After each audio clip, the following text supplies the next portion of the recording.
नमस्कार, मैं पंडित राजेश दुबे भोपाल से।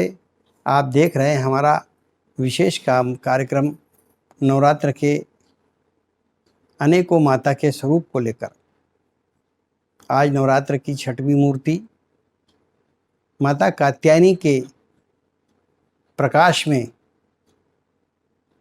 आपको जानकारी देंगे। नवरात्र के इस पवित्र पावन पर्व पर आप देखेंगे 9 दिन में माता के 9 रूपों का दर्शन करने का विधान है। दर्शन के साथ साथ पूजन करने का विधान है। कहीं पर माता इन 9 रूपों में अपनी लीलाओं का प्रदर्शन करती है, जिसका वेदों ने, शास्त्रों ने और श्रुति स्मृति शास्त्रों ने भी वर्णन किया है। इसके अनुसार जो है माता भगवती कहीं पर ब्रह्मांड में समाहित होती हैं, तो कभी पृथ्वी पर अपनी लीलाओं को दिखाती है, तो कभी देवों के कार्य को सिद्ध करने के लिए स्वर्ग में विचरण करती हैं, तो कहीं पर ऋषि मुनियों के कार्यों को सिद्ध करने के लिए पृथ्वी पर भी प्रकट होती है। श्रीमद् देवी भगवत पुराण में वर्णन है, कालिंद नदी के तट पर, कालिंद नदी अर्थात यमुना जी के तट पर जो सूर्य की पुत्री हैं, जिनके तीरे भगवान श्री कृष्ण प्रकट हुए, उससे पूर्व काल में माता भगवती प्रकट हुई। पुण्य भूमि श्री ब्रज क्षेत्र के नाम से जानी जाती है। प्राचीन आधार पर देखें तो काल नेमी के क्षेत्र के नाम से जानी जाती थी। दैत्यों का विशेष रूप से वहां पर प्रभाव देखने को सदैव मिलता रहा। क्रतु ऋषि जो थे आध्यात्मिक पुरुष थे। ऋषि शब्द लगना ही स्वतः अपने आप में बताता है कि धर्म की परंपरा का निर्वाह करने वाले, अपने जीवन को धर्म के लिए समर्पित करने वाले व्यक्तित्व थे। भगवंत की साधना करना, धर्म का प्रचार करना, रीति और विधि के अनुसार, शास्त्रों के, वेदों के अनुसार पूजन करना, जप करना, तप करना, देवी देवताओं का आवाहन करके बड़े बड़े मंडलों में यज्ञ करना, ये उनका कार्य था। क्योंकि मथुरा का जो क्षेत्र था वो दैत्यों के अधीन था, तो वहां पर धार्मिक कार्य करना, देव कार्य करना वर्जित था। बड़ी विषम परिस्थिति में क्रतु ऋषि, जिन्हें कात्यायनी ऋषि भी कहा गया है, वो अपने आश्रम में रहकर ये कार्य करते थे। और जैसे ही दैत्यों को इस बात की खबर होती थी कि यहाँ पर पुण्य कर्म हो रहा है, धार्मिक कार्य हो रहा है, आयोजन हो रहा है, तो वो सारे एकत्र होकर हमला करते थे, यज्ञ को भंग कर देते थे। इससे भगवान के कार्यों में विघ्न आने लगा। तो बड़े दुखी मन से क्रतु ऋषि विचार करने लगे कि क्या किया जाए।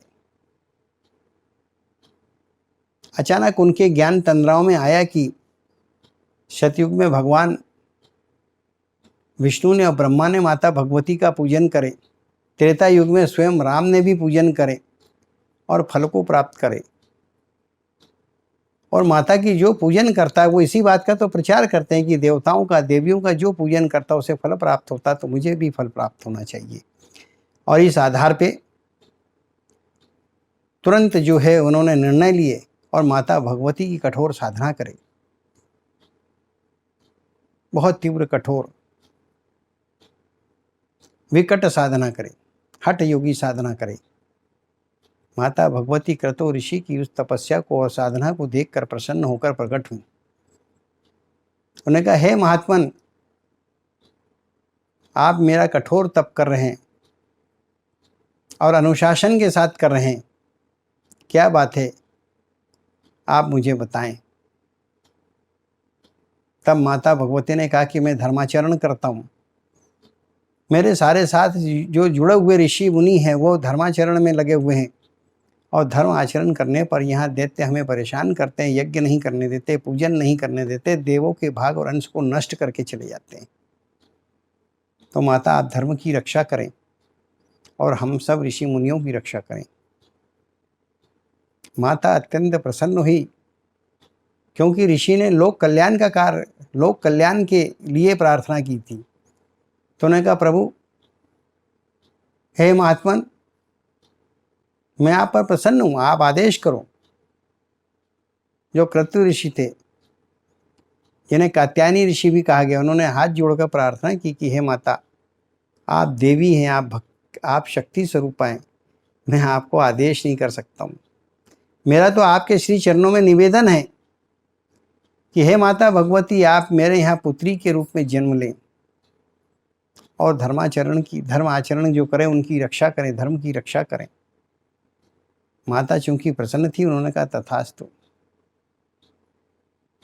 फिर ऋषि अपने पूजा पाठ जप तप में लग गए और कुछ समय के पश्चात उनके घर में माता भगवती प्रकट हुई।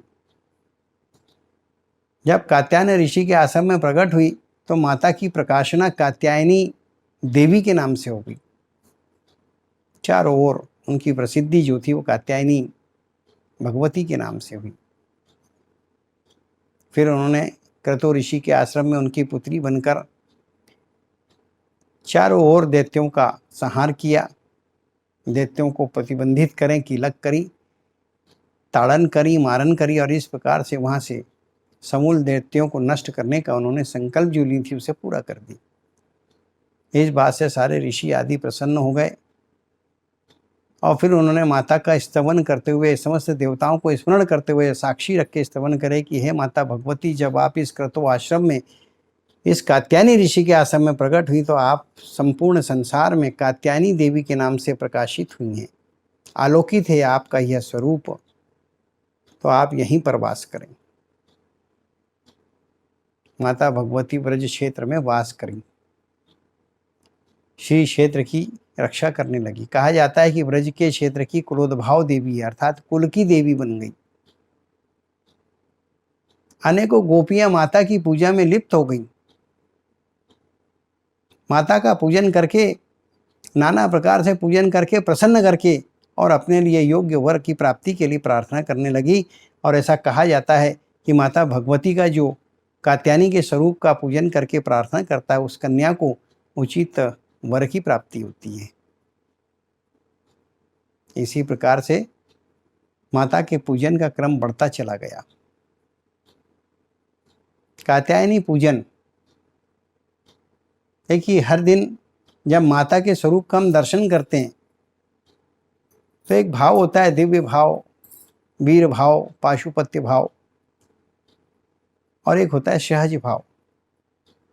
रोज रोज पूजन करने की विधि बताएं, ये भी ठीक नहीं। तो पूजन कैसे करना चाहिए, यह यदि आप तय कर लेते हैं तो उसके अनुसार पंचोपचार, अष्टोपचार, षोडोपचार विधि करना चाहिए। क्या उसमें सामान होना चाहिए पूजा की थाली में, वो आपको बार बार बताएं, ये समय व्यर्थ करना है। तो भगवती का कात्यायनी पूजन करना चाहिए। एक और माता भगवती का श्रद्धा और सच्चे भाव से पूजन करने पे जहाँ उचित वर की प्राप्ति होती, वहीं पर जिनको किसी प्रकार से संतान की प्राप्ति न हुई हो, या कन्या संतान की प्राप्ति न हो, या पुत्र की प्राप्ति न हुई हो, और उनके मनोभाव हैं, तो नवरात्र की छठवीं मूर्ति कात्यायनी का वह पूजन करें और नवमी के दिन माता काली की गोद भर दें, तो उनके घर में अवश्य संतान का जन्म होता है। नवरात्र बड़ा यज्ञ होता है। समस्त मनोरथों की पूर्ति करने वाला, राजयोग को देने वाला, विद्या को देने वाला, धन को देने वाला, बल को देने वाला, पुरुषार्थ को देने वाला, समस्त प्रकार से प्रकाशित यह पर्व है। और पर्वों में इसकी एक विशेष महत्ता है।